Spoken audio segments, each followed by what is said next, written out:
Bien, alors, qui suis-je?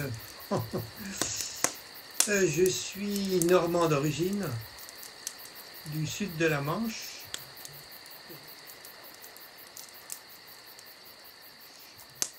Et je me destinais très tôt à être prêtre, curé. J'étais au grand séminaire de Coutances, dans la Manche. Et puis, j'ai été happé par un missionnaire de passage qui a fait que je me suis destiné à aller chez les Pères Blancs. Puis ensuite, au cours de mes études au Canada, qui a été un premier dépaysement, j'ai demandé à aller travailler dans un pays du Maghreb. Et puis, je suis atterri sur le port d'Alger un beau matin de la fin du mois d'août 70, et où j'étais affecté dans un centre de formation professionnelle. On formait à différents métiers, et c'était l'indépendance qui était arrivée 8 ans plus tôt. Et donc, on préparait ces jeunes à disons, s'investir dans un pays où tout était à faire, quoi. C'était pratiquement, il y avait beaucoup, beaucoup à faire. Donc, ça a été un beau défi pour moi de me trouver assez vite plongé dans le milieu algérien, et tous ces jeunes-là étaient musulmans. Je sentais vis-à-vis de moi, et puis vis-à-vis de mes collègues de travail, de mes confrères de travail, un très grand respect pour ce que nous étions. Bon, alors j'étais donc français, j'arrivais dans un pays où la France avait été conquérante pendant 130 ans. Et j'ai été impressionné aussi par le fait qu'il n'y ait aucune méfiance, non. On sentait que le pays se propulsait en avant pour construire son avenir, où beaucoup était à faire. J'ai même été reçu un jour avec 6 ou 7 de mes amis venant de France au printemps 71. J'avais parmi mes élèves un jeune dont le père avait été tué en 62 par les Français. Et la maman, sachant que j'allais recevoir des amis, a demandé à nous recevoir à table. Et c'est elle qui nous a servi le repas, le couscous, c'était en Kabylie.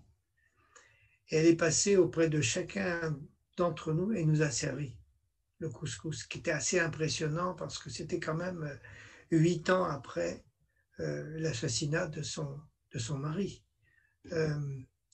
J'ai gardé des liens très profonds avec son fils, qui était mon ancien élève. Et pour moi, ça a été quelque chose de très important, de très révélateur dans un pardon possible. Cette femme-là ne parlait pas français, mais son simple geste de nous ouvrir sa table, de nous inviter, de nous ouvrir sa table et de nous offrir le repas était pour moi extrêmement symbolique et m'a marqué pour la vie. Donc, j'ai été 1 an dans ce centre de formation professionnelle, et puis ensuite, j'ai passé quelques années pour ma formation à l'arabe littéraire, à l'arabe dialectal, et puis aussi à l'islamologie, puisque j'arrivais dans un pays où je ne connaissais rien de l'islam, des religions musulmanes, ni rien du pays. Donc, je passais beaucoup de temps, jusqu'en 75 pratiquement, à me former, mais j'étais malade entre-temps, j'étais 1 an arrêté pour un problème pulmonaire, mais peu importe. Alors en 75, j'ai été nommé dans le sud algérien, et là j'ai passé donc 45 ans de ma vie au Sahara, à peu près. Donc j'étais très impressionné par ce premier voyage que j'ai fait en bus pour arriver à Gardaïa, où j'étais dans un centre de préformation professionnelle où nous prenions des jeunes qui étaient pratiquement dans la rue, et pour rentrer dans notre centre de préformation, il fallait avoir raté tous ces examens. il y a peu d'établissements où on ose. Alors voilà, on prenait les meilleurs parmi ceux qui étaient à la rue et on prenait 30 par an pour les former pendant 2 ans à la formation, pour qu'ils puissent rentrer à la formation professionnelle. Donc je me suis trouvé là, peut-être plus proche encore de ces jeunes. On leur donnait différents cours. Bon, ils avaient évidemment des cours d'arabe et puis de français, de mécanique, de tôlerie, de bois, pour les initier et les préparer au métier auquel ils étaient destinés. Et pratiquement tous ont réussi à rentrer dans la formation professionnelle. Et j'avais plaisir à rencontrer certains d'entre eux qui étaient grands-pères, donc moi j'étais le ami de la famille, j'étais l'oncle, le tonton.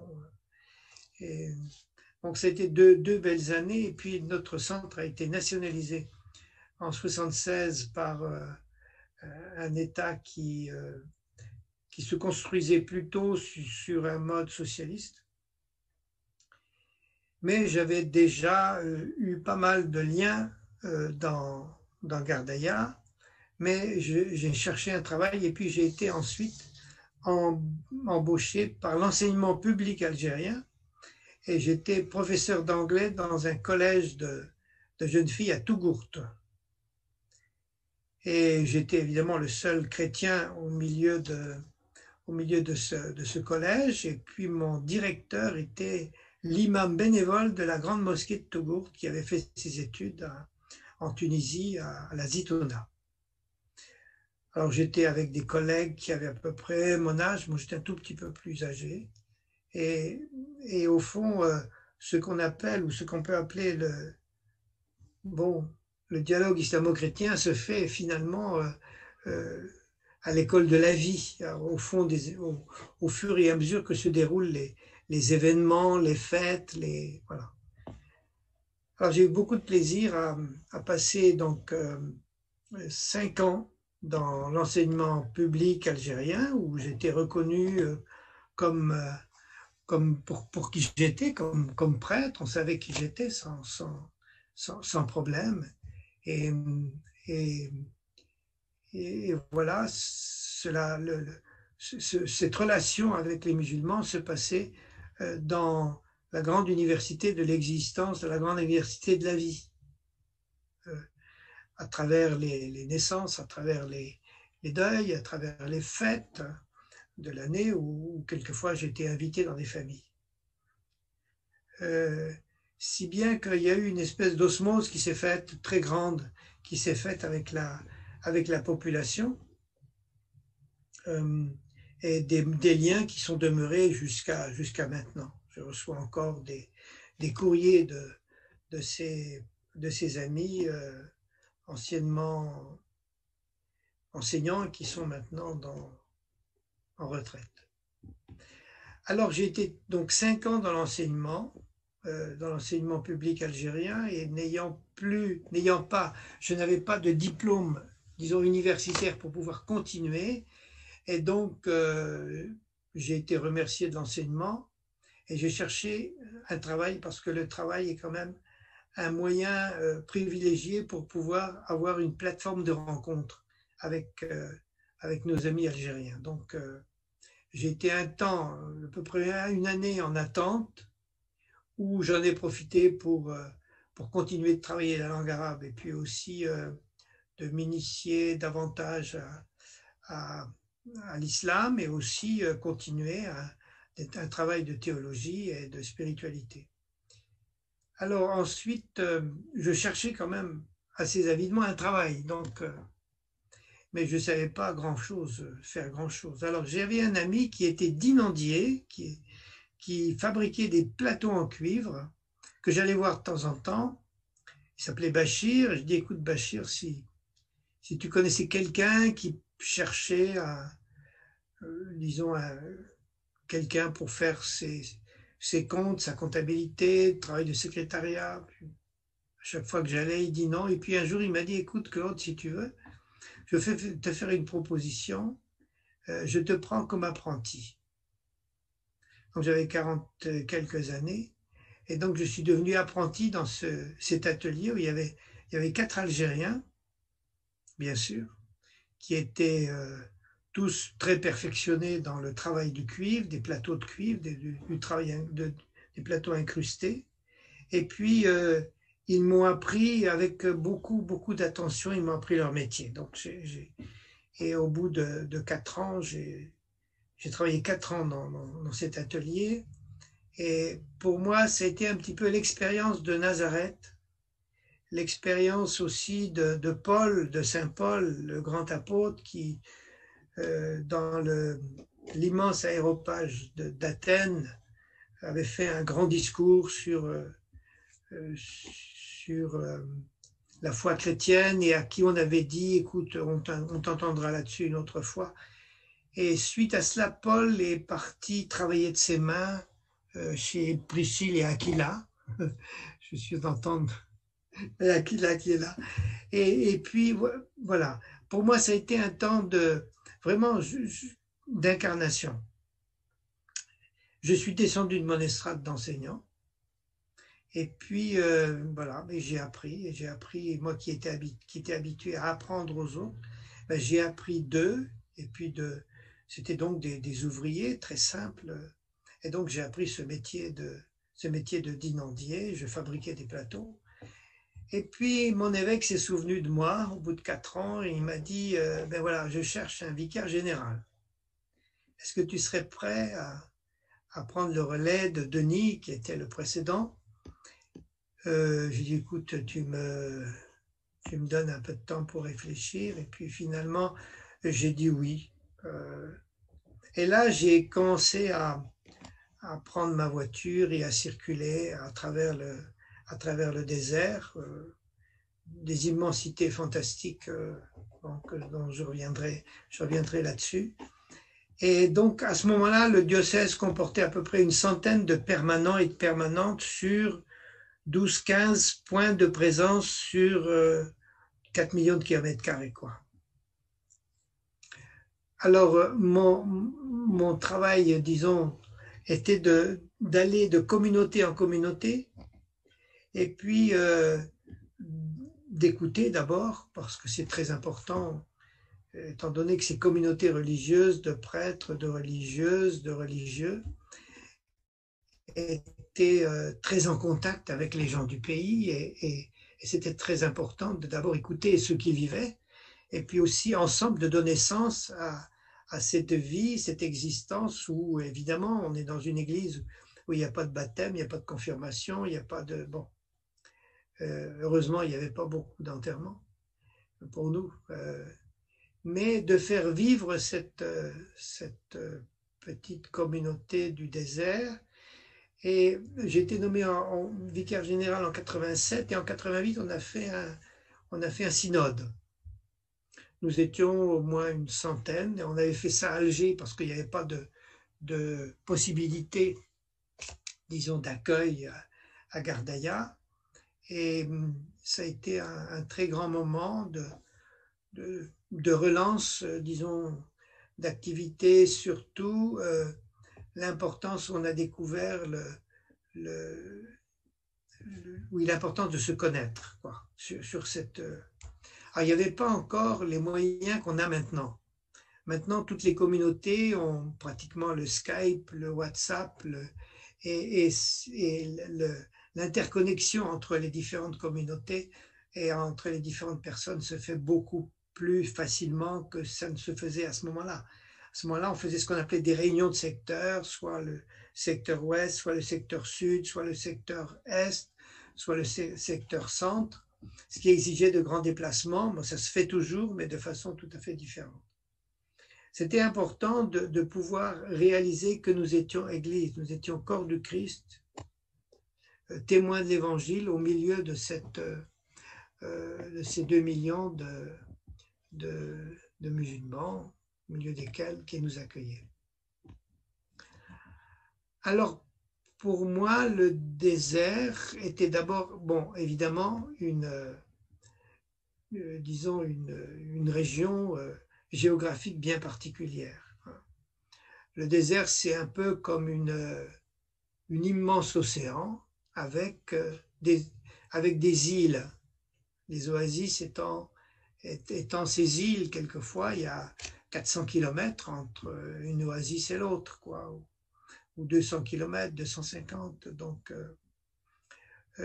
si bien que j'ai beaucoup circulé à travers le désert. J'ai usé plusieurs voitures. Elles ne m'ont pas trop usé, heureusement. Et, et je peux dire que je ne me suis jamais ennuyé à faire ces milliers de kilomètres à travers le désert. Je n'ai jamais senti l'ennui. C'est ce qui m'a étonné à un moment donné, parce qu'on me disait toujours, oh, tu as fait une longue route, tu voyais pas le temps passer, tu voyais le temps passer. Non, non, non, jamais.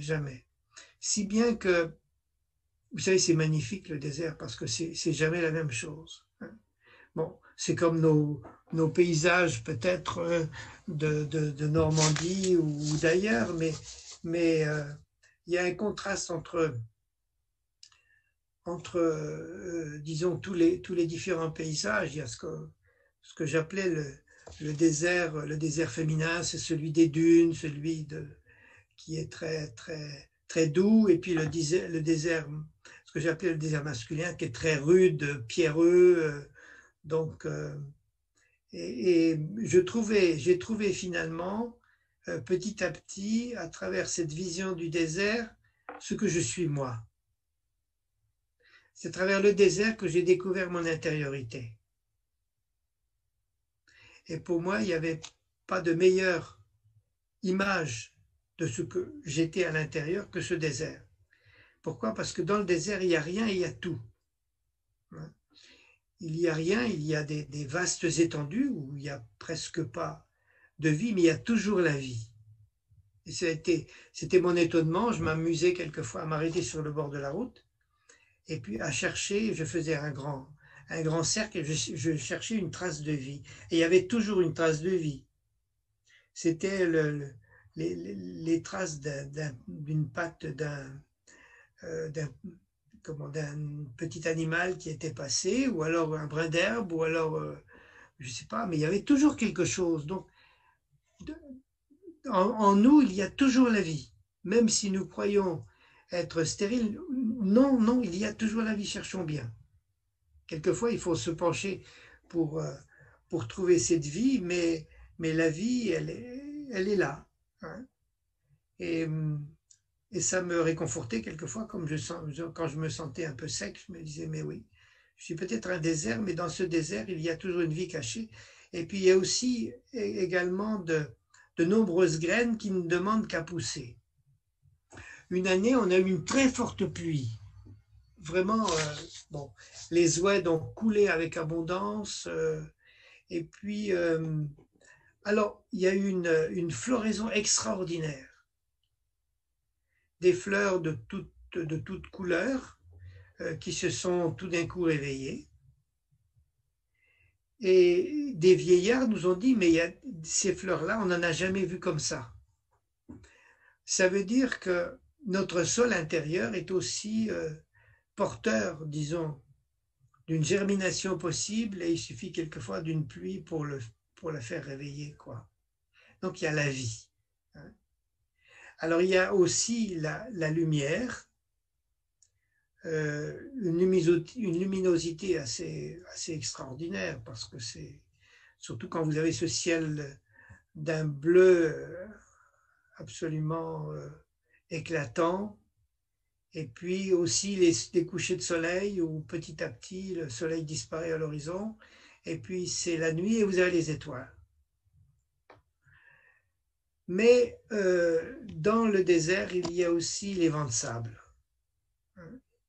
Le désert n'est pas toujours resplendissant, lumineux, beau. Non, il y a aussi des périodes, comme dans notre existence, des périodes où il y a vent de sable. Alors, devant le vent de sable, il y a plusieurs solutions. Continuer la route. Bon, alors quand on est en voiture, c'est assez facile parce qu'on suit le chemin, mais j'avais un grand ami nomade qui avait pendant toute une partie de sa vie, qui avait traversé le désert et puis qui conduisait des chameaux. Et il me racontait que quand il fallait marcher la nuit, quand il fallait marcher par vent de sable, il fallait connaître le désert. Et quelquefois, pour connaître le désert et l'endroit où ils étaient, il dit on n'avait plus que comment je veux dire, moi, que le fait de toucher le sable pouvait nous faire dire où on était. Il prenait du sable dans sa main, la nuit même, ou par vent de sable, et il savait déterminer l'endroit où il était. Et puis évidemment, par beau temps, il y a les étoiles. Il me disait toujours, tu sais, celui qui ne connaît pas les étoiles ne peut pas marcher la nuit. Et voilà, le désert, une réalité géographique, mais aussi une réalité tout à fait intérieure. Et ce n'est qu'avec le temps que j'ai réalisé, je me suis dit pourquoi je ne m'ennuie jamais dans le désert. Pourquoi je suis capable de faire 300-400 km. Bon, je m'arrêtais bien sûr pour boire un coup, pour casser la croûte, ou bon.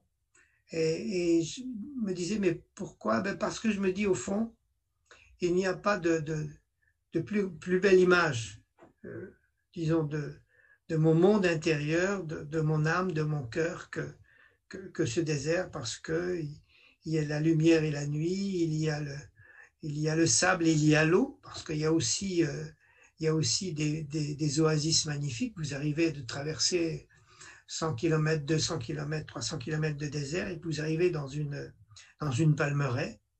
Tout d'un coup, la fraîcheur vous tombe dessus, hein, et puis aussi qui est le symbole d'hospitalité. Nous avons tous besoin d'oasis dans notre existence, quoi. Et nous allons toujours, et on ne vit pas dans le désert. Très peu vivent dans le désert. On vit dans les oasis et on traverse les déserts. Alors les oasis sont vraiment le symbole de l'hospitalité. Bon, maintenant, les oasis, ce sont des villes. Hein. J'ai encore connu il y a 50 ans, oui, des oasis qui étaient des petites villes encore regroupées autour de champs de palmiers ou autres. Maintenant, les palmiers s'éloignent du centre de ville, et puis les palmeraies deviennent de plus en plus des plantations cultivées, plantées pour pouvoir être disons, fécondées en temps voulu, etc. Mais voilà. Alors, nous avons aussi à l'intérieur de nous-mêmes, et nous savons dans nos églises, nous avons aussi des oasis. Des temps où il fait bon pouvoir se ressourcer, partager autour d'un feu de bois intérieur, partager nos lumières, partager nos joies, partager nos voyages intérieurs aussi. Voilà pour moi ce que peut être le désert. Alors c'est un désert qui est aussi peuplé. Oui, oui. Et je n'ai jamais eu peur de tomber en panne dans le désert, jamais. Ça m'est arrivé de tomber en panne, d'avoir une fois, j'avais 3 roues, j'avais une 4x4 avec des chambres à air que j'avais changées pour neuves, mais qui venaient de Corée du Sud, et c'était des chambres à air poreuses, donc j'ai changé mes 3 pneus sur le long de la route et on m'a dépanné. J'étais quelquefois aussi pris dans un vent de sable on m'a dépanné. Et aussi, on dépanne l'autre. On s'arrête. Il y a une très grande solidarité. La solidarité des gens du désert, même si maintenant les chameaux ont été remplacés par des énormes camions, on s'arrête. On prend soin les uns des autres. On se passe de l'eau, on se passe des dattes, voilà. Et le désert est aussi un très grand lieu de solidarité. Alors très vite aussi par, bon, j'avais appris quand même la langue arabe, ce qui était très important. Le fait de pouvoir communiquer est aussi un moyen d'échanger, un moyen de partage. Le fait d'avoir enseigné, d'avoir travaillé, d'avoir à créer aussi, parce que j'étais en communauté, à créer aussi avec la communauté des lieux des lieux de partage, de repas communs, et puis aussi d'échanges, je dirais, au fur et à mesure que la vie se déroule, soit dans la communauté, la petite communauté chrétienne, soit dans la communauté musulmane. C'est à ce moment-là qu'on peut échanger, qu'on peut partager. S'il y a eu un deuil, on partage sur la mort, sur la miséricorde de Dieu. S'il y a une naissance, sur la vie. S'il y a une fête, par exemple, ça nous arrivait souvent d'être invités pour un repas du ftour les soirs de Ramadan, où on nous apportait la viande du mouton au moment de l'Aïd el-Kébir, voilà, et où nous-mêmes nous apportions des gâteaux au moment de Noël, au moment de Pâques. Et je crois que la convivialité, c'est le socle solide de tout dialogue. D'abord, essayer de faire disparaître, disons, les frontières qui ont pu s'ériger entre nous. C'était plus facile, peut-être, sûrement beaucoup plus facile au Sahara parce que nous étions minoritaires, nous étions des chrétiens nous étions très minoritaires, et puis en même temps, nous avions un tissu extrêmement important d'anciens élèves ou de personnes qui ont été qui sont allés à l'école chez les pères ou chez les sœurs, et ça a formé et ça continue de former un tissu de relations assez extraordinaire, et toujours respecté pour ce que nous sommes. Et là, nous rejoignons tout à fait l'intuition profonde de Charles de Foucault, qui avait espéré, en arrivant au désert, avait espéré peut-être pouvoir baptiser quelques personnes, former une petite communauté chrétienne, et il a baptisé une ou deux personnes dans sa vie, c'est tout. Alors il aurait pu à ce moment-là secouer la poussière de ses sandales et puis partir ailleurs, mais c'est son amour des gens qui l'a fait demeurer. Même à un moment donné, il était mis devant l'impossibilité de célébrer la messe, parce qu'à ce moment-là, pour célébrer la messe, il fallait un enfant de cœur. Il fallait une personne qui soit là, et une personne baptisée qui puisse l'accompagner à la messe. Il n'avait pas la permission. Et il s'est ouvert à son évêque. Que faire quand il est parti au Hogar, au milieu des Touaregs? Il a dit, voilà, je risque de ne pas pouvoir dire la messe. Et pour lui, dire la messe, c'était important, puisqu'il allait au Sahara pour ça, pour aller célébrer la messe et rendre présent Jésus Eucharistie au milieu de la population. Et finalement, il a dit, ce qui est le plus profitable, c'est d'être au milieu des gens. Et j'aime beaucoup ce choix. Ça ne nous fait pas relativiser l'Eucharistie, mais ça nous fait percevoir que si nous sommes le corps du Christ, nous sommes le corps du Christ présent au milieu de la population au milieu de laquelle nous sommes. Nous sommes une présence de Jésus, et la présence de Jésus est aussi celle qui vient jusqu'à nous à travers l'autre. Et je lis très fort là la présence au milieu des musulmans, à cette présence eucharistique. Il y a un prêtre libanais qui disait que les chrétiens sont l'Eucharistie du peuple musulman. C'est-à-dire que nous rendons Jésus présent, même sans le dire, au milieu de cette population au milieu de laquelle nous vivons. Et Christian de Chergé, qui était le prieur des moines de Tibérine, disait au fond, dans notre vie en terre d'islam, c'est Jésus qui va à la rencontre de Jésus. Parce que tout le bien qu'on nous fait, et Dieu sait si très souvent nous étions aussi bénéficiaires de ce bien reçu de nos amis musulmans, tout ce bien qu'on nous faisait, au fond, on pouvait deviner la présence de Jésus à travers eux. Même si cela se passait dans le plus grand secret, sans le dire, on pouvait se le dire entre nous. Et au fond, éprouver la joie de voir qu'à travers les autres, c'est aussi Jésus qui vient jusqu'à nous, nous qui avons la prétention, et bon, non seulement la prétention, mais la vocation d'aller vers l'autre pour lui porter Jésus. La grande joie, c'était de découvrir que à travers l'autre, c'est aussi Jésus qui vient jusqu'à nous. Ça, on n'y pense pas souvent. Hein. J'étais en prison, on m'avait visité, j'étais nu, vous m'avez habillé, j'avais soif, vous m'avez donné à boire. Et bon. Et Dieu sait si nous avons été nous aussi bénéficiaires de ce bien qui nous a été fait, en même temps que nous essayons aussi de partager ce bien à faire à l'autre. Bon, enfin voilà quelle a été ma vie.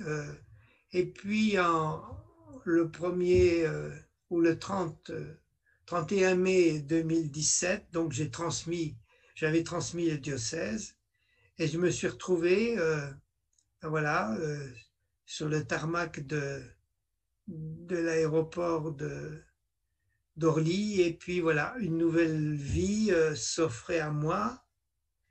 Le désert était derrière moi et bon, j'étais un petit peu décontenancé au début, mais ce qui m'a aidé, c'est de retrouver cette énergie des premiers temps où j'ai débarqué sur le port d'Alger et où je ne connaissais rien, disons, de ce peuple. Je ne connaissais rien d'islam. Au niveau professionnel, j'ai eu à me faire sur place. Et bon, à 77 ans, je me retrouve en plein Paris et je me dis, ben voilà, ton désert, maintenant c'est Paris. Au fond. Et j'ai essayé, je continue de me dire que toute cette population au milieu de laquelle tu es, où finalement Dieu ne se dit pas, comme disait Jacques Leuve, Dieu n'habite plus à l'adresse indiquée. Et c'est le désert de plus en plus grand dans nos vies, le désert de Dieu, le désert d'une présence visible de Jésus, et où on renvoie très souvent la foi en Dieu, même si elle est pratiquée en Église, dans le domaine du privé. Comment chercher Dieu dans ce monde qui semble lui être tellement étranger, tout en se disant que Dieu n'est pas étranger à ce monde, même si ce monde nous semble lui être étranger. Alors moi, j'ai une intuition comme ça qui m'est venue dans le métro à Paris, où tout le monde est bien branché, vous savez, avec ses oreillettes et puis son petit univers à soi. Ça se comprend parce que quand il faut faire 1h30 de déplacement pour aller à son boulot, ou 1 heure, où on comprend qu'il faille aussi habiter ce temps par autre chose, mais je me dis au fond, prends les lunettes des béatitudes. Derrière chaque visage, il y a peut-être une béatitude qui se cache. Bienheureux les pauvres, bienheureux les doux, bienheureux les artisans de paix, bienheureux les assoiffés de justice, bienheureux, bienheureux, bienheureux. Et au fond, le secret du royaume, c'est ça. Et notre façon de regarder le monde, peut-être aussi de le regarder à travers les lunettes des béatitudes. Dans les béatitudes, il n'est pas question d'être chrétien ou de ne pas être chrétien. Question d'être doux, d'être humble de cœur, d'être ouvert à l'autre et au fond, Et nous avons, nous, à être, comme Église du Christ, à être les visionnaires de ce monde où Jésus est présent et où Jésus se cache, et à le détecter à travers ce que j'appelle les lunettes des béatitudes. Donc, nous n'avons pas le droit de désespérer de l'autre, même si nous avons l'impression d'être dans un désert ou bon. Mais derrière, en chacune des personnes que nous côtoyons, il y a souvent une petite graine qui est là en attente, ou qui se manifeste d'une façon ou d'une autre, mais où Dieu est présent. Alors c'est important que nous soyons, nous, chrétiens, que nous soyons présents à ce monde. Parce que nous avons la possibilité, grâce à cette clé des béatitudes, de donner du sens à ce monde qui nous entoure, et puis aussi de célébrer tout ce qui grandit, tout ce qui s'accroît dans notre monde, et tout ce qui va dans le sens du royaume de Dieu. Et ça se fait dans l'Eucharistie.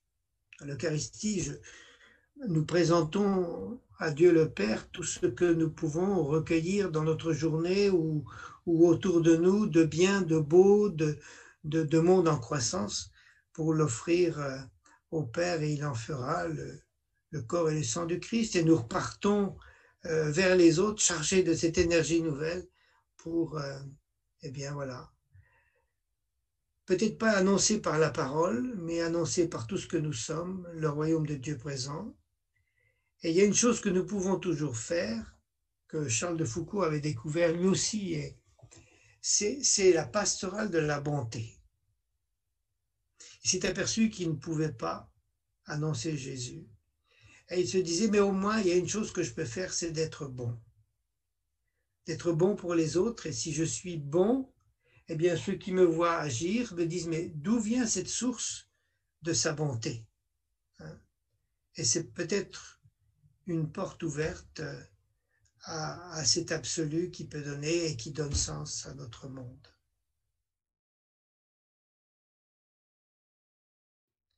أبانا الذي في السماوات ليتقدس اسمك ليأتي ملكوتك لتكن مشيئتك كما في السماء كذلك على الأرض أعطنا خبزنا كفاف يومنا واغفر لنا خطايانا كما نحن نغفر لمن أساء إلينا ولا تدخلنا في التجارب لكن نجنا من الشرير.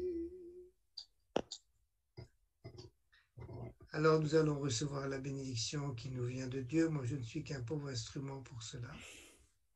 Et puis voilà, elle va traverser l'espace pour arriver jusqu'à vous, parce que Dieu vous le portez dans votre propre cœur.